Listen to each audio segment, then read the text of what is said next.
Tony Dungy joining us now from Football Night in America. Of course, the great coach. If you were going to pick from that group, Tony, who you would put a week's pay on being a Hall of Famer, who would you pick? If I had one shot, I'd say Andrew Luck.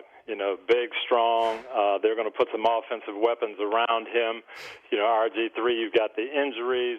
Russell Wilson, I think, is great, but he is a smaller guy also. I'd have to say Luck. It would be the best bet. Well, you had Ron Jaworski, who played the position at a high level, obviously. He said he thinks Kaepernick has a chance to be one of the greatest ever. Well, he does, but he also has a chance to get hurt, much more of a chance with that style of play and that body type. He had a great start, and he could be the wave of the future, and you could see a lot of quarterbacks like him.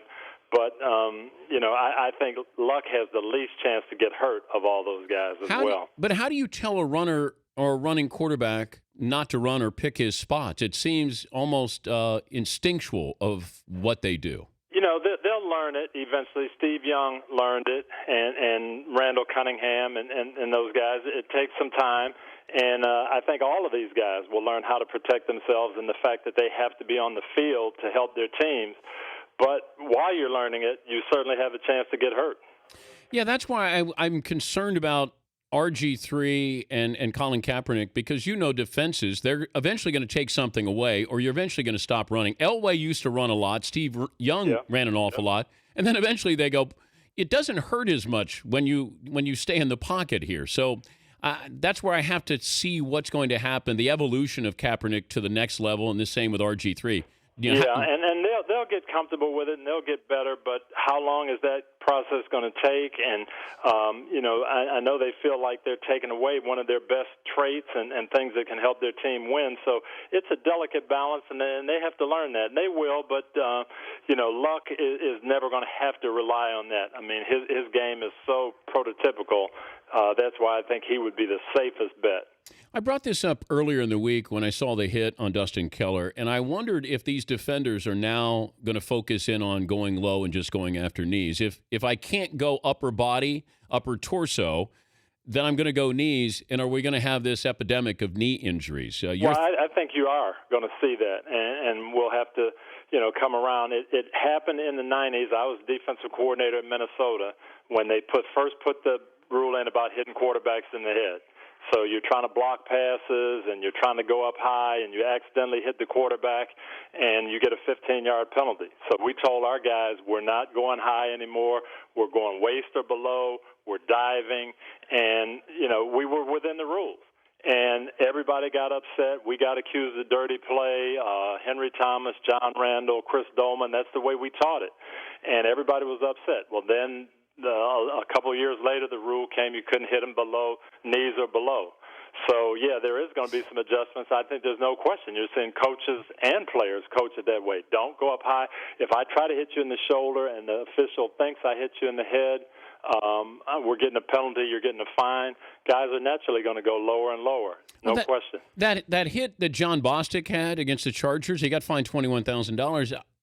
I just thought it was a good football play, Tony. It was, and we saw one last year, Chancellor on Vernon Davis. It was textbook, but he hit him hard. The ball came out, hit him right in the shoulder pads with his shoulder pad, and the penalty flag comes. And they say, well, we've told the officials, err on the side of caution. If it looks bad, if it looks close, call it. So guys aren't going to do that. They aren't going to say, I'm not going to put my team at risk. I'm not going to put my checkbook at risk. So I'm not going anywhere near high if we get those type of calls. I'm going to go low, even though it may be bad, even though the receivers may not like it. I'm not going to get penalized. But what's more dangerous? Tony Gonzalez said, look, you can hit me in the head, just don't hit me in the knees. These guys want their money now, and they'll suffer the consequences 20 years down the road. Well, I really don't think he wants to get hit in the head, but I think what he's saying is, blow me up in the torso. And officials don't call penalties on him. Don't say he hit me in the head when he didn't. Don't say he led with his helmet when he didn't. I don't mind getting blown up in the chest. Protect my head and protect my knees. But now we've gone so far with the head, just same as we did with the quarterbacks, that a glancing blow, if you touched a face mask, it was a 15-yard penalty. So guys had to adjust. And somehow, we've got to bring it back with the receivers and the defenseless players so you can still aim at that torso and not put yourself at risk. He's Tony Dungy from Football Night in America joining us, Dan Patrick Show.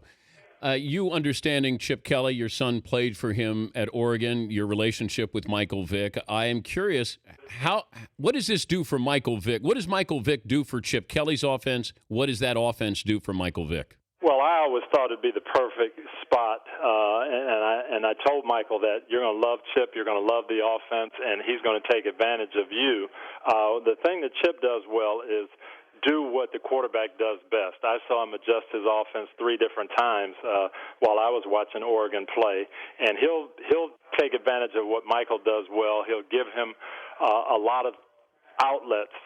He'll give him a chance to get rid of the ball quick, to move it, and I think Mike's going to have a lot of fun. I think, in turn, Michael will win some games for him with that athleticism, that leadership.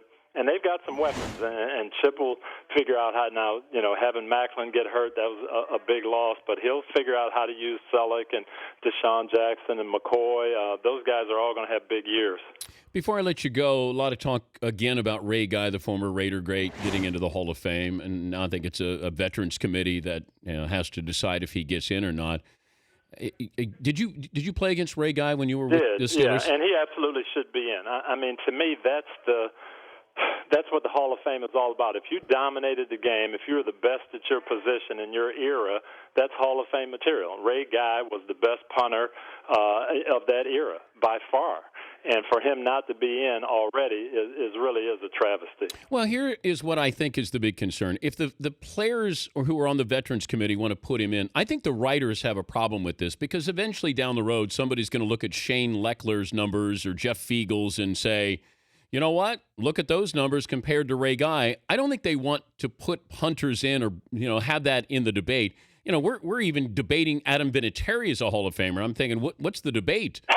I mean, there is no debate. He's a Hall of Famer. He won Super Bowls.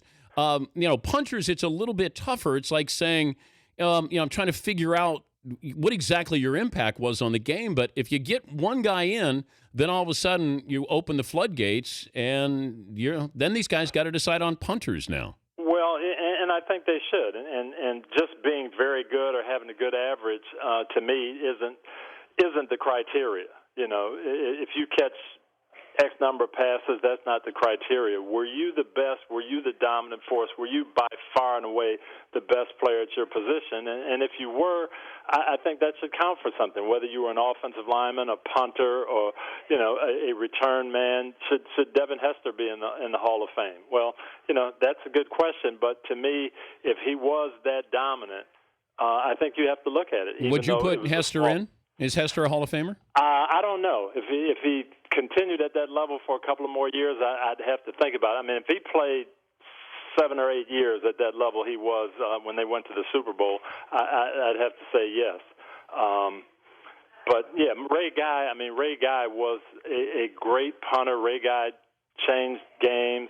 I think I guess because I played against him and I saw it, I think he should be in the Hall of Fame. Good to visit with you as always, Tony. Thanks for joining us. I'll see you in a couple of weeks in Denver. Sounds good. Thanks, Dan. Thanks, buddy. Tony Dungy from Football Night in America. The Dan Patrick Show, weekday mornings on Audience.